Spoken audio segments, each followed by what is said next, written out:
So what do I think happened to Sanji? We know he's not captured. We know he's safe, but where?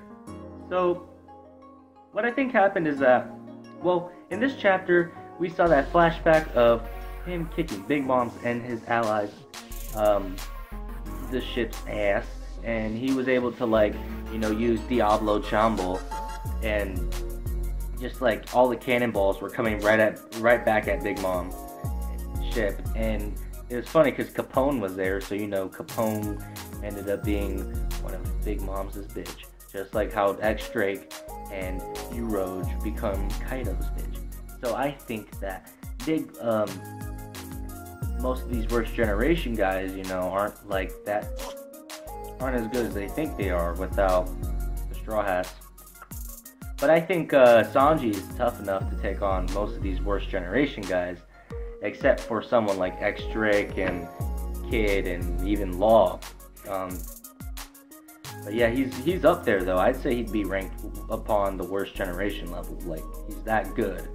And I think that knowing him, the reason why half of the other Straw Hats have power is because of him. Because how do they separate majority of the weaklings and then you have Sanji with them? Like, that's funny, like crazy. And without Sanji and like the other half of the crew, I'm pretty sure they would be screwed against Big Mom, and they would have been captured a long time ago. But with Sanji there, oh my gosh, they made their escape.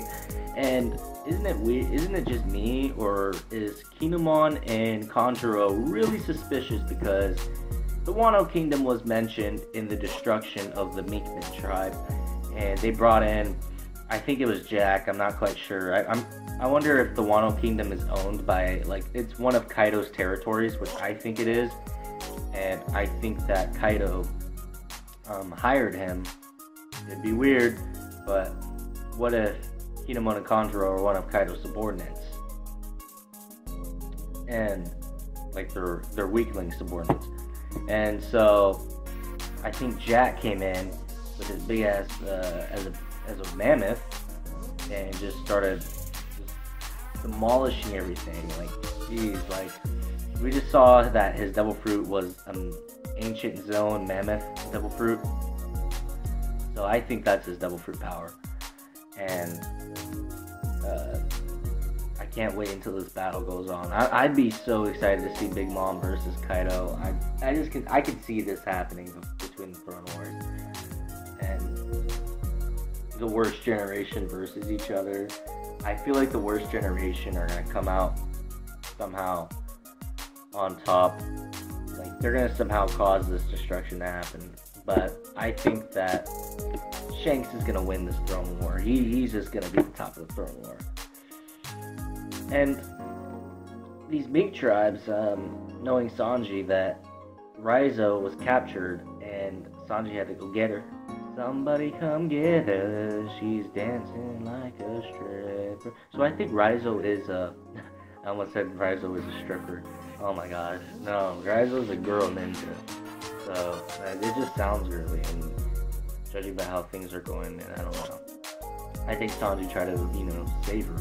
Maybe she was beautiful, and she wasn't a mink man. She's probably like a beautiful ninja from the Wano Kingdom.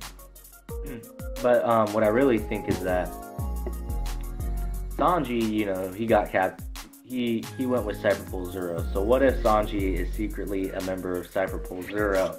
That would be so crazy. Like, he's working with Rob Lucci. Oh man, this is gonna be big. That's a theory for me. Like, he's with CP0. He's helping them out. Just to avoid them from being able to capture the Straw Hats. He's just, you know, doing whatever he can, you know, so be some CP0. Yeah, this chapter's alright. It was kind of weird and random overall. We still don't know where Sanji is, or that's just my theory. But drop me a like if you haven't subscribed. This is JJD Uchiha, and have an awesome day.